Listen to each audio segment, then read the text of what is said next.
Life is hectic, demanding, and doesn't stop. When honest with ourselves, we must confess we often don't know what the hell we're doing. The Larkcast is an ongoing conversation about the inclusive and mischievous nature of God's presence through the lens of all the things that make up this phenomenon we refer to as life. Astonishing grace and refreshing honesty collide right here for your weekly encouragement.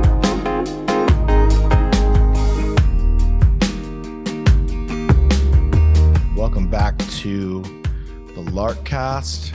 Merry Chrysler, Russ. Merry Crema. Merry Crema. Merry Krampus. I'll never forget that girl. That was so fun. I don't know why that was so funny, but it was. So good. So good. All right, here's a question for you. What is your go-to drink around Christmas time? Go-to cocktail, go-to drink of any kind. Around Christmas? Mm-hmm. Is the one that you do like every year? You gotta have it. Yeah, it's not a cocktail. Well, what is it? Eggnog. I'm a sucker for eggnog, bro. Have you done bourbon eggnog? Oh yeah. Yeah.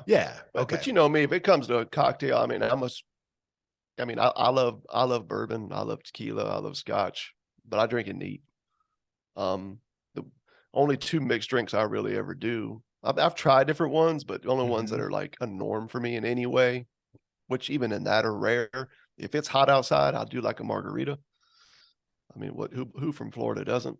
And then naturally, if you don't like margaritas, I'm sorry, like a legit margarita, you're just a miserable person.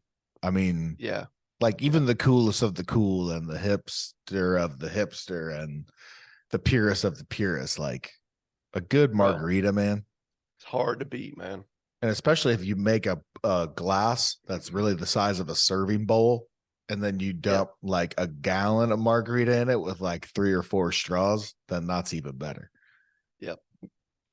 Yep. We get down to the end of it and you got friends who are like licking on the side of the glass. Like, bro, back up. After we just drank all each other's backwash. Yeah. I like a margarita and I like an old fashioned. So if I'm going to do a cocktail at Christmas time, it's chilly outside, so I'm going with the old fashioned. But my favorite drink at Christmas time, bro, is I can't help it, man. Eggnog. You bring any eggnog near me, it's gone. I'm the same way, and I love the bourbon eggnog, and I'll sprinkle just a little bit of cinnamon on there. And that's it's the way to go. Like I'm chilling hard if I start to break out the bourbon eggnog. And they're starting to make it mixed now. Starting to make it like pre-mixed. Yeah, you can buy it. I've had some of it. It's not too bad, man. You just got to be careful around it because, the sweetness and, the good taste of an eggnog, that bourbon, man, it'll catch up to you. You just start acting like Cousin Eddie. Let's go find your sister. Yeah, the only downside really is just the rank farts, honestly. That's probably the only downside of drinking a lot of eggnog. Yeah. Because I've traveled with you enough to know like some room clearing, just like there should be some sort of a law or like some punishment, like legal, cultural, societal punishment for the kind of farts that you will let off sometimes. Oh, yeah, I was following you that whole time. I thought you were talking about you. I didn't know you were going to switch it to me at the end. But, if it makes you feel better, dude, that's fine. I'll take that. We haven't been in like the same room in a really long time. And I'm actually sitting here listening to us talk about each other's farts is kind of making me miss you a little bit. And, but we're getting together in February though, for the Fallen and Free. You should let everybody know. Share about Fallen and Free. Yeah, I think I might have mentioned it on here if I haven't. Friend Tolian Chivijan, pastor, author, One Way Love, great book, man. Used to have the Liberate Conference, which was pretty great, just resource and gathering, man. It was pretty helpful to us. I don't know, what was that? Close to 10 years ago now, man. long story short, Tullian has started a new conference. First one will be this February, Jupiter, Florida. Check it out if you'd like. It's Fallen and Free. I believe I think it's just fallenandfree.com might be the domain there. But yeah, man, it's going to be a good little few days shindig of hanging out and lots of good news and conversations, man. Just different people from around the country coming in. So if you're somebody who would like to come and hang out with Tony and I at the Fallen and Free conference, I'd jump on and grab your tickets ASAP. We'd love to see you there. Yes, I just looked Speaking it of up. just some quick announcements. fallenandfree.com. I'm planning on being there, man. And I'm going to reach out to a few of the Lark faithful who I know have hopped on planes to come out to various things. I think that's going to be a good one. Yeah, man, we should do this. I mean, I'm not a huge like conference dude, but like, no, me either. You're speaking, you know, I've only interacted with Tullian through text and, you know, video and stuff. So looking forward to meeting him in person. And then Lynch from True Face and Zoll. Like, love those dudes. I've learned from all of them. It should be a blast. Yeah, man, I think it's going to be a good time. Yeah, conferences definitely can be a drag, but if they're done right, they can also be a blast. Yes. And as you know, and I know, like the core of most of any of these gatherings is going to be what's actually being said. Right? Yes. Like that's the downer, man, for a conference is you go and you just get shit on. Yes. You know, one speaker after another. And it's like, yeah, bro, that's not what he said. Love getting shut on. Yeah. So the good news for this gathering of the tribe, man, is it'll definitely be centered on life and the good news. So I heard a popular author dude hop on Instagram. Someone sent it to me in my DM, and he somehow turned "it is finished" from Jesus into "finish your work." So what is the work you have and you need to finish it? And I was like, I literally was like, well, what? Yeah. I was like, how did we get to work and finish your work from Jesus saying it is finished?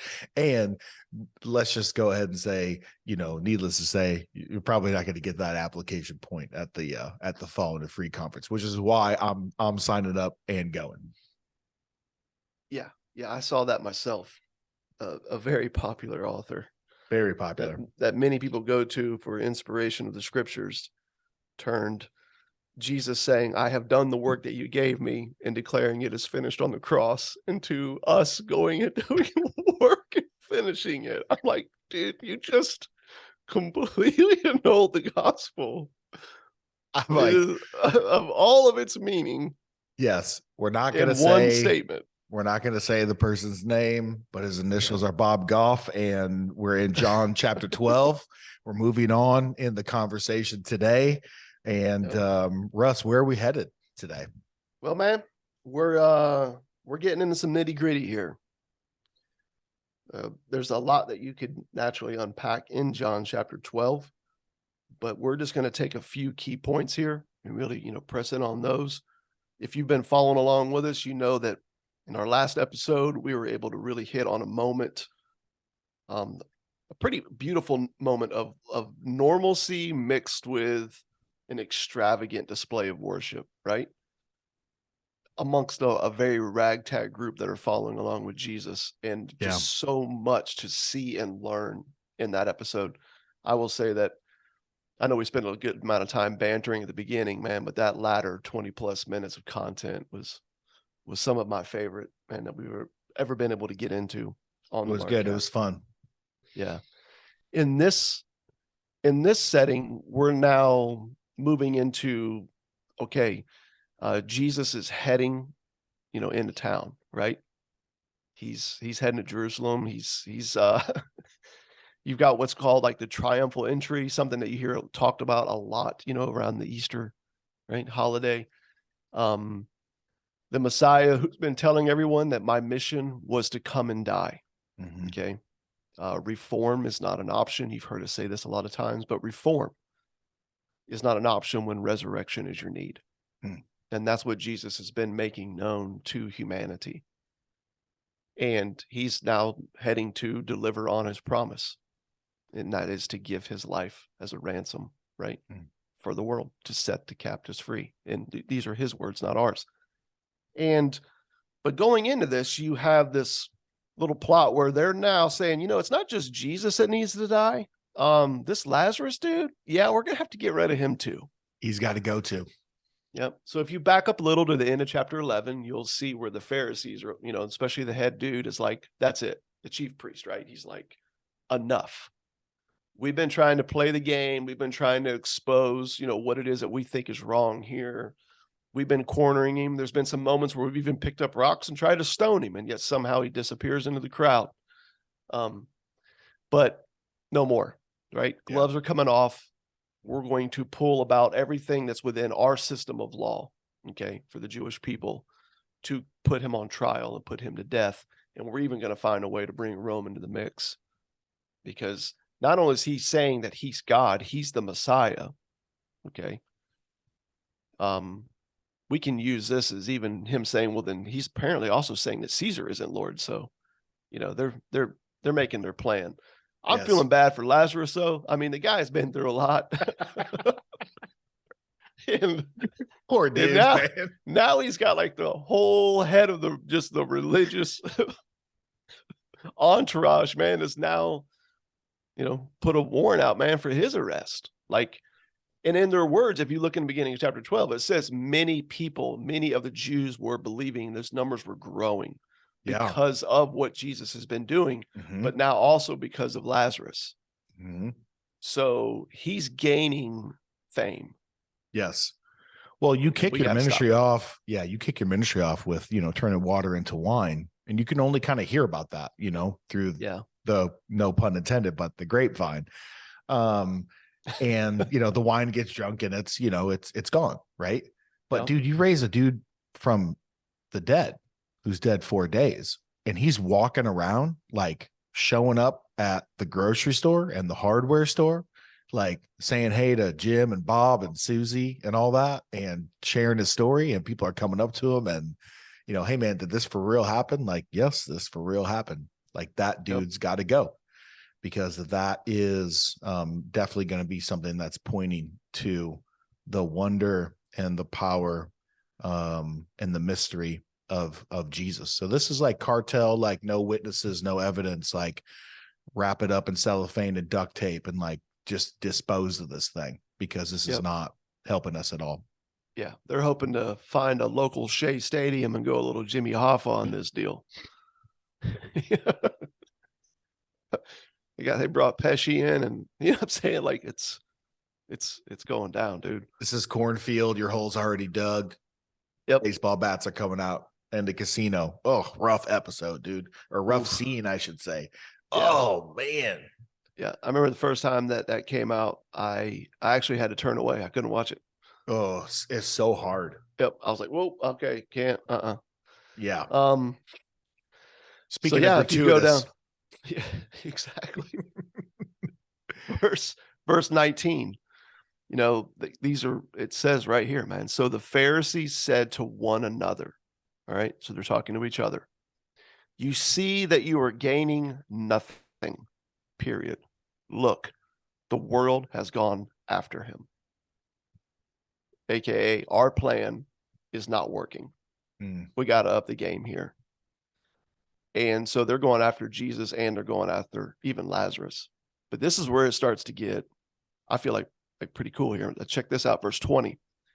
It says, now among those who went up to worship at the feast, okay, were some Greeks. Row. So it says that these came to Philip, right, who was from Bethsaida in Galilee, and asked him, sir, we wish to see Jesus. And so you find this like little chain, of events where Philip goes, I think it was, to Andrew, and Andrew to Philip, and they told Jesus, and they're trying to, you now have Greeks that are showing up. All right. So you've got Jews that are coming to believe because of sign and wonders, but you have Greeks who are now showing up, who would be a little bit more, not so much on the mystery of that as much so on the words, right? on wisdom, thought, philosophy, right? This is more of their training. They're Mhm. showing up and going, man, something's going on with this guy, Jesus. Yeah. And so you see this little point here, which I feel like is just a really valid thing to look at. Jesus answers them, okay, not with this straight, clear talk explanation of who he is and what it is, to get into some sort of like philosophical debate with them or even a dialogue, okay, around their interest. Instead, Jesus says, the hour has come for the Son of Man to be glorified. Truly, truly, I say to you, unless a grain of wheat falls into the earth and dies, it remains alone. But if it dies, it bears much fruit. Whoever loves his life and loses it, okay? Whoever loves his life loses it. And whoever hates his life in this world will keep it for eternal life. If anyone serves me, he must follow me, and where I am, there will my servant be also. If anyone serves me, the Father will honor him. So it's just like, boom, you know what I mean? You've got the Jewish people who are coming around, you've got Greeks that are showing up, want to talk, and Jesus just comes out with a very clear understanding. I'm going to die. The hour has come for my Father to glorify me and I to glorify my Father. If you want to follow me, if that's what you're here for, know this. Hmm. And dude, to me, it's so important to see what he's actually saying there versus what we're prepared to hear. Because if you miss it, this is one of those additional shoulds that we add to the list and put on people in the name of following. And how well are you following? And are you a faithful follower? Well, explain to me what that means and what that looks like. I don't know. So-and-so says they're a faithful follower, but I heard that last week they got cut off in traffic. And I'm saying, like, all of a sudden you take what Jesus is saying and you don't really let it be what it is. When he looks to these Greeks who are interested in him, he doesn't say, get it together and make it happen and you can come follow me. He doesn't say, level up your game. He doesn't say, get it all right and prove that you've got it all right through your actions and then you can follow me. He actually comes right out of the gate and declares, admit your death.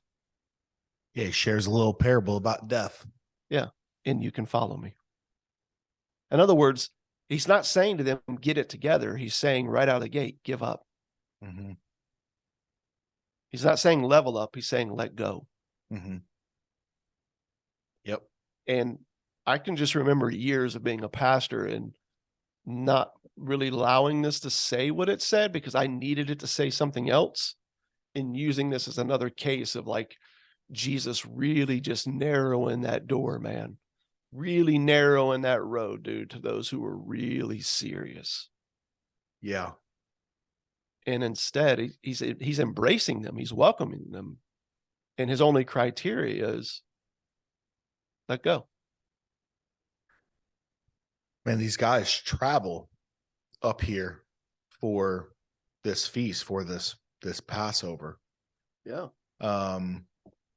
Jesus is kind of, he knows like it's coming to a head, and John knows too. And John is about to spend the most concentrated time on a very small kind of window of time in his gospel, in this kind of like we're entering into this upper room discourse, from chapter 13 all the way to the time of his passion. It's this really long conversation he's having with the disciples.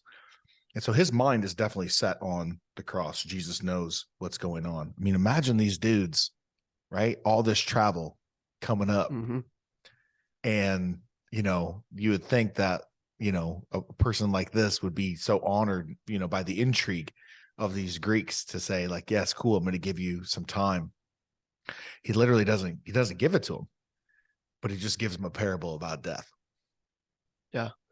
And yeah, you have, scholars that come at this thing from two different angles. You have some who are going, no. What Jesus is saying to them is that he needs to die. Okay. He needs to die. And in his death, he will bear much fruit, right, of the kingdom. right? This kingdom that you guys came seeking, it's far bigger than what you could even imagine. Okay, the kingdom is the very dwelling of all things in the king that sustains all things. And that king has a name, and his name is Jesus, and he's standing right in front of you. Mm-hmm. It's in me and I in you. That's how big this thing is. It's global. And it's going to come through my death for your death, and my resurrection that will be your resurrection. In me, you'll live and dwell. And so I'm like, amen, fully agree. But then there's also scholars that look at it and say, no, the point that he's making is more so in what you find in the very next verse, which is saying to them, oh, you came to follow me. Okay, cool. Well, listen, guys, just so we're clear, unless a grain of wheat falls into the earth and dies, it remains alone. But if it dies, it bears much fruit. Which, if you want to just put that into perspective, he's saying to them, unless you die of the myth of independence that you came here with, unless you die of this myth of that there's an independent you that's over here and there's a God that's over there, and what you need to do is figure out how to get certain things right so that you can then live in union with this God. If that's what you're coming to see, well, just know right out of the gate, you have to die to this. Mm. If you live in that myth, are you ready for this? Then you live alone in your delusion. Mm-hmm. So I just feel like, man, that's just such a needed point in our modern world, man, is Jesus is saying, unless you die to the myth of independence, you will live alone in your delusion. Okay. Yeah. But then he says this. Well, but really if it quick, dies, go ahead. No, my bad. But I was just going to say, like, just to bring you into the mindset, like, in 1 Corinthians, Paul goes into like Jews seek signs, yes, and Greeks seek wisdom, but the cross is a stumbling block to both of them. Yeah. So both want this, their idea of the kingdom, their idea of God is very aspirational. It's something that they're attaining to, they're working toward. But the mystery of the gospel is the death of one for the world. Right. The incarnation of one, right? The death of one. And it's a stumbling block. There's no aspiration in it. No. There's no get it together. No. And it's I just think that's exactly what he's going to. Yeah. The way you could look at that and what you just said is it's incarnational. The kingdom is incarnational versus aspirational. Yes. It's not something we attain. It's someone who comes and lives in us. Okay. Which is why Hebrews talks about the kingdom and says we receive it. Right. Okay. Not we ascribe to it, not that we gain it, not that we build it or we develop it or we grow it, or all these other phrases that you hear in Christendom about fixing the world by planting the kingdom and growing it. It's like, no. Or it's already kingdom. Yes. Yeah. It's already a treasure buried in the field. It's already in the world. Yep. You simply awaken to reality. To it. Yep. So I just, for me, verse 24, dude, is like the heart of this. Unless you die to the myth of independence, you will live alone. Okay. In your delusion. But then Jesus says this, but if this seed dies, it bears much fruit. In other words, but if you die to this myth of independence that you showed up with and this aspirational kingdom that you're trying to figure out how to get into, he said, then you will experience, you will bear, okay? You will walk in the freedom of dependence. You will actually know what it means to be human, guys. Mm-hmm. You will awaken to the very reality that has always been in existence, that has always been in you, okay? That has always been for you. But it only comes by letting go of this myth. Hence, what is he constantly saying? Repent and believe, right? Two sides of the same coin. It's not repent, it's like go get it together and then you can believe and, and then start to walk in these things. To repent is to believe. The word literally means, metanoia, it means to change one's mind. That's what the word means. So he's saying the same thing to these Greeks. Change your mind ultimately. Change your mind, because you've bought a myth and you live alone in that delusion. But if you'll die to it by faith in me, you'll awaken to the reality of your dependence, of what life really is. You'll bear the fruit of that freedom. I'm like, dang, dude. It's so easy to skip over that. You know what I'm saying? You could write a whole book, I feel like, on verse 24, in my opinion. I don't want to belabor it, for our podcast, because there's another key point that's here in the text that I'd love to get to, but I want to hear your thoughts, man, first. We've talked about it a ton, like I think, the whole idea of death, death as a synonym for trust, death as a functional mechanism for how we are constantly like embracing the truth about ourselves, and the that nugget, that narrow window that allows us to see who he really is as just very needy people, and a simple embrace of a one who loves us with a love that will never let us go. And I think one of the reasons why Greeks and philosophical types scoff at it is it's not impressive. Like an oratory kind of like, you know what I'm saying? Like the presentation of it, like you just have this little parable about a seed going into the ground and dying. Mm-hmm. It's not impressive. It's not nuanced. It's not lengthy, It doesn't take 2,000 pages and hours of lecture to get there. Yeah, no, when you come down to like a 1 Corinthians 13, where Paul, states to people, for these things abide, as in with you or without you, whether you agree with it or not, with your cooperation, without it, it's irrelevant. This is the life God's given you. It's a life of faith, hope, and love. Faith, as we see in the scriptures, would be a reclining in the reality of someone you cannot see. But if you don't have this faith, well, then you are left with a life of sight versus faith, a life of being moved and by only what you can see. And so you need 2,000 words minimum just to get started. And then you'll eventually get bored with that because you can see it, and you'll need something else that you can see, and then something else that you can learn and see. And you wind up with this life pursuing knowledge versus a life of knowing him who is life. You have a life of sight, not faith. You miss life altogether, ultimately, is what I'm saying. Yeah. There is, in a lot of ways, Jesus, up until this point, he's inviting the Greeks into everything he's been inviting these Pharisees into, an invitation to die. They think they're all the things on their list, right? Mm-hmm. Their heritage, their lineage, their records of righteousness, their lists, all these things. It literally is the thing that here's the proof that I'm alive. Here's the proof that I'm good. Here is all the evidence that I'm like in. And he's like, dude, it's a big pile of shit. It's a big pile of scuba. I'm inviting you to come and see that God doesn't care about any of that. His love isn't hinged upon your performance. He loves us because it's who he is. And he literally sent me. I came as God in the flesh to come look you dead in the eye, to invite you into this death so you can finally stop taking yourself so freaking damn seriously, and to know that everybody's welcome. Okay.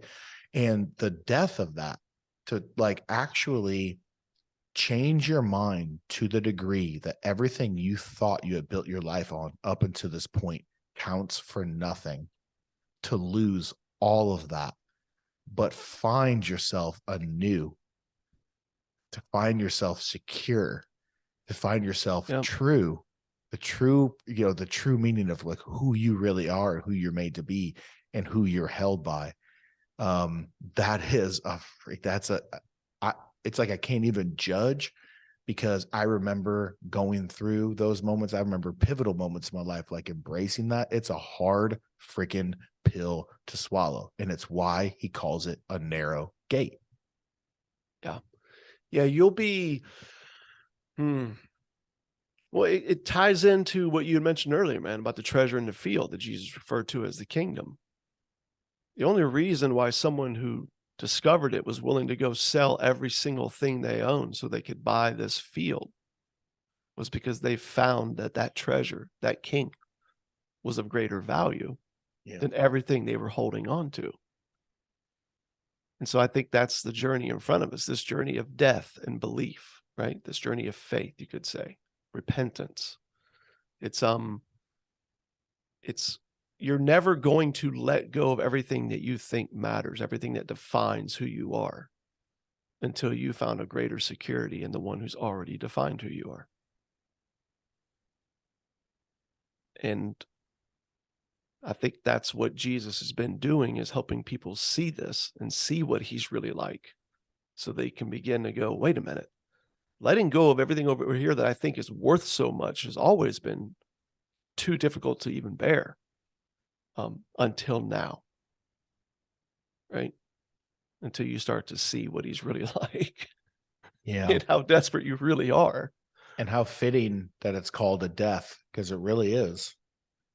Yeah, it is a death, man. It's a death. And I think it's a hard death. It's a hard death when what you're letting go of seems to be of equal value with what you would begin to grab hold of. But I think the death becomes a beautiful death, a welcome death. Okay. When you start to take him at his word and you see the immense value of this treasure. Yep. That's when you go, oh, okay. Yeah, I can go ahead and let go of this now. He says it in a different way, in other places. This is not the only time he talks about it, but it's like, if you want to gain your life, lose it. Yeah. And it is hard. And the old man will go kicking and screaming at every wind and turn down the slide, the winding playground slide all the way down to the bottom of your death. Your old man will try to put his feet up against the side of the slide. He'll try to stop your momentum, climb back up, and fight every inch of the way. But really what you find is actually your life down there. And it's a beautifully difficult thing. Yeah. Which I think impossible. I think that's why he might have said what things are impossible with man is possible with God, right? Yeah. Camel through the eye of a needle. Yeah. I mean, everybody who comes to him with, what must I do? Okay. What must I do? I mean, how many times have we been told by leaders, like, well, what you must do is love the Lord your God with all your heart, mind, soul, and strength, and love your neighbor as yourself. That's what Jesus said. I mean, I just heard an extremely popular Christian leader just 4 days ago talk about this and tell everyone, Jesus wants you to love him with everything and love your neighbor as yourself. This is what he demands of you. And to which case I'm like, I felt like everybody who went to him with what must I do went with an understanding and a belief that that's what was needed, and also a list of how they were doing it. And in every single case, Jesus responded with stories to help them see, no, you've never done this. So what you must do is not something you can do. It is impossible with man, but it is possible with God for me to die in your place and bring you to life in my life. That's why it's freaking called good news, man. Yeah. And I'm just sitting there hearing this and going, are you kidding me? Are you kidding me? Yeah. Let's like, let's land this plane. We're running out of time. Well, let's and you can, maybe edit to this point. I'll make a nice transition there. Yeah. I'll so say coming out of this, Jesus all right, go ahead. I can just say, dude, it's so true. I mean, just in these last moments, like,